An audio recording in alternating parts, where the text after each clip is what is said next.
include people. Let them all come to school. Don't have so many of them. I just start from, those in the 19th century who came, who decided that education in Nigeria must be of top quality. And so you have this gentleman, was called Henry Rawlinson Carr. He was from Abeokuta, and then he went to Freetown, and he became a graduate. He actually made a first class in mathematics. And when he came back to Lagos, teacher in TMS Grammar School. Now, from that position, he decided that he would teach all his students in a sophisticated manner that they will all excel. They will take the school certificate, they will all pass the exam, and then find ways of going, for further studies.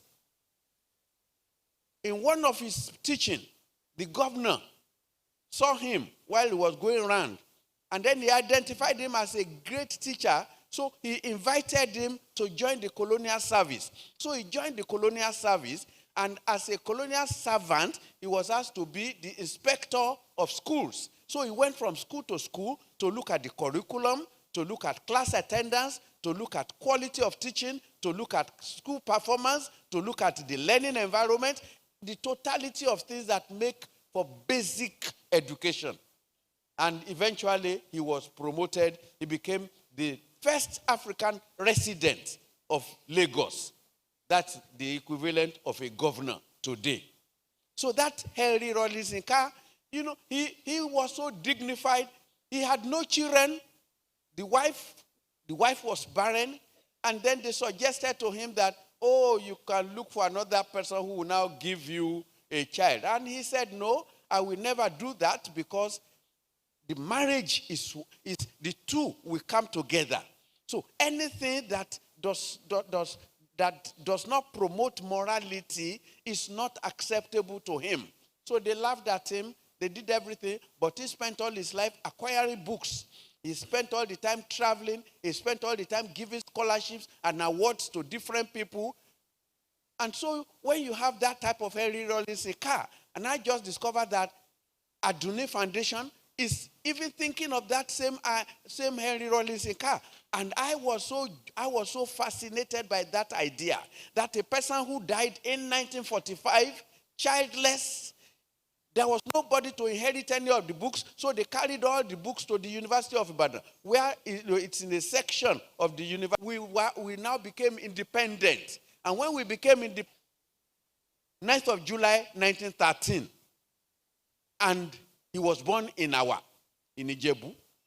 And then when he grew up, he decided that he was going to get to the highest heights of education. So he went and he became the first chemistry graduate in Nigeria. He became the first from teaching chemistry. He was invited to his own home area in Ijebu-Ugbo, and he became the principal of Molusi College, Ijebu-Ugbo. And while he was there, then the Premier of Western Nigeria invited him to become the Minister of Education of Western Nigeria.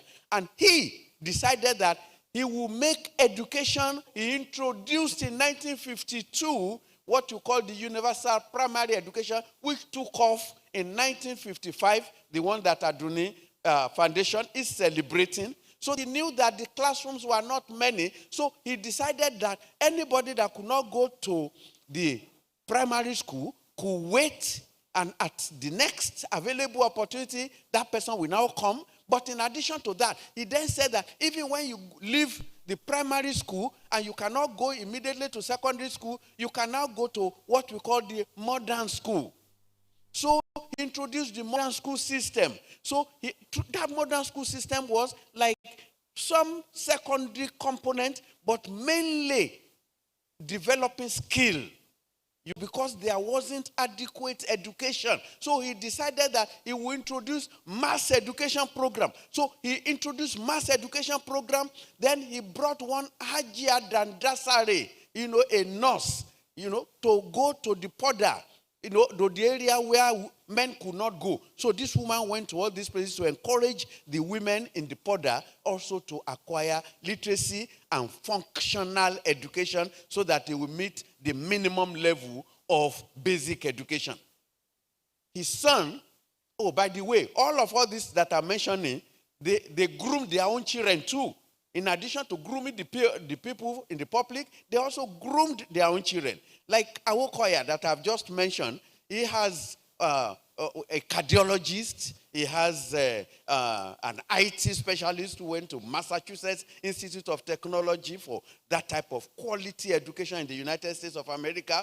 And then Amadu Kumasi had the Inspector General of Police, Alhaji Kumasi, was that Inspector General of Police was the son of Alhaji Amadu Kumasi, the man who introduced the mass education at the time. And then I must begin to round up now, because if you want to mention all these people, we will not leave this place. And I think that Adunni Foundation, what it's doing is, the foundation is collating all these people that are knowledgeable, that have been instrumental in helping this country through the vessel of education.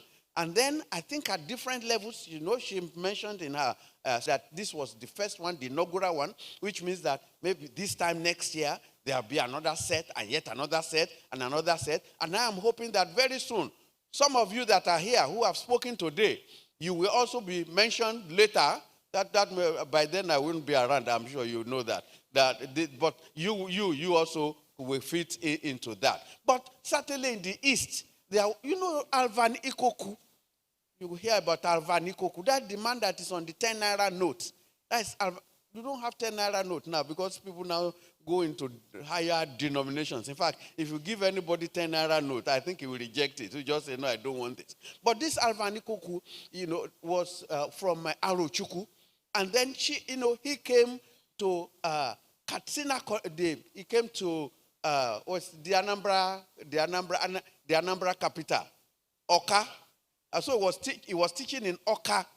He was teaching in Oka Teacher Training College, and then he couldn't go anywhere. And because of that, he decided to use correspondence education to acquire education. So in 1929, he became the first Igbo graduate of the University of